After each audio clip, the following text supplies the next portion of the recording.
Hi everybody, I'm Chef John. Yeah, there's a lot of Chef Johns on the internet. I was thinking, if my father's name was Morris, if they named me Chef Morris, I bet I'd have like 1 billion followers or something. But at any rate, today I've got a great recipe for you. Pasta Funghi, pasta with mushrooms. Let's get right at making it. Here's everything you're gonna need to make this fabulous pasta Funghi. I've got 12 ounces of assorted mushrooms. Now, in the spring, if you're a forager, if you had morels, that would be awesome, or chanterelles. You can use any type of mushroom you like for this. It always turns out wonderful.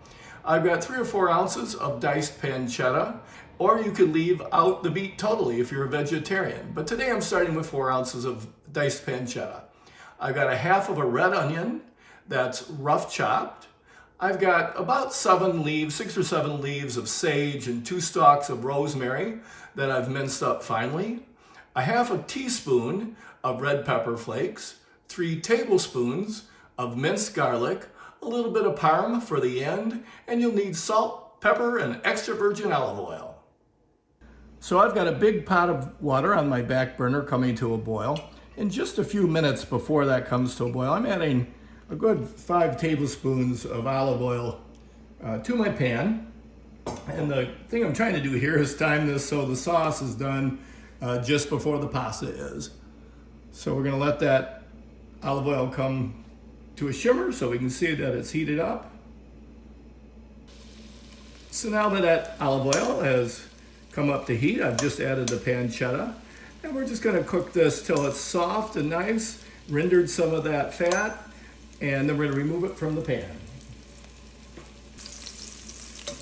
This is my homemade pancetta. I use a lot of fennel pollen in it. It's got a really nice aroma, but again, this stuff is totally optional. If you're a vegetarian or vegan, you don't have to put this meat in at all. I'm just doing it because I have it and I like it.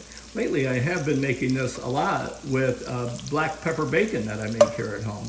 But you could use bacon, pancetta, guanciale, or none at all. Your choice. So now my pancetta has crisped up just the way I like it. I don't want it too crispy, so I'm going to remove it from the pan. And we're going to return it later when we finish the pasta. There we go.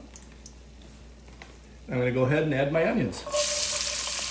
I'm going to add a pinch of salt just to help them sweat.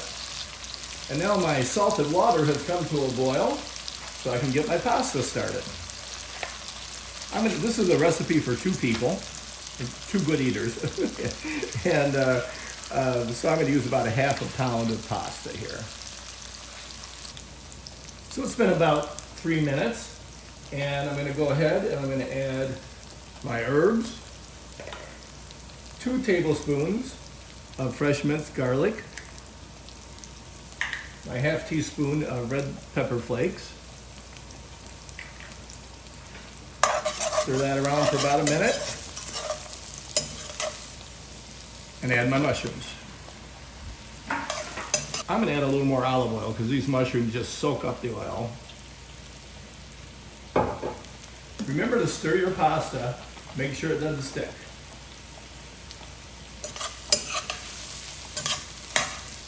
So this has been about 4 minutes on the mushrooms, and this is as much as I want to cook them.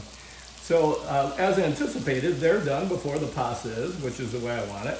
So I'm going to add a ladle of pasta water and turn off the burner for a minute. My pasta is going to be ready in 1 minute, so I've turned the burner back on under my sauce, and we're going to be ready to add the pasta. And I just tested the pasta. You always want to test it. You can't always trust the instructions on the box, but it was done just perfectly. So I'm going to go ahead and add it to my sauce.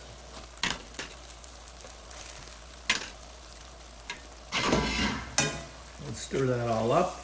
And then I'm going to add 1 more ladle of pasta water to help form that nice sauce.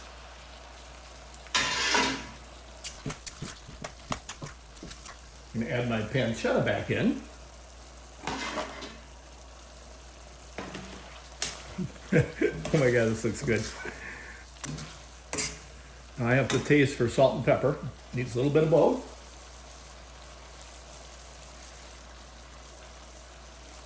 And now the magic, I'm going to throw in that last tablespoon of chopped garlic right at the last second. You know, garlic, the smaller you chop it and the less you cook it, the stronger the flavor is. Always add it right at the end there. And there we go. Let me get it plated and show you what it looks like. Well, there you have it. A beautiful bowl of pasta funghi.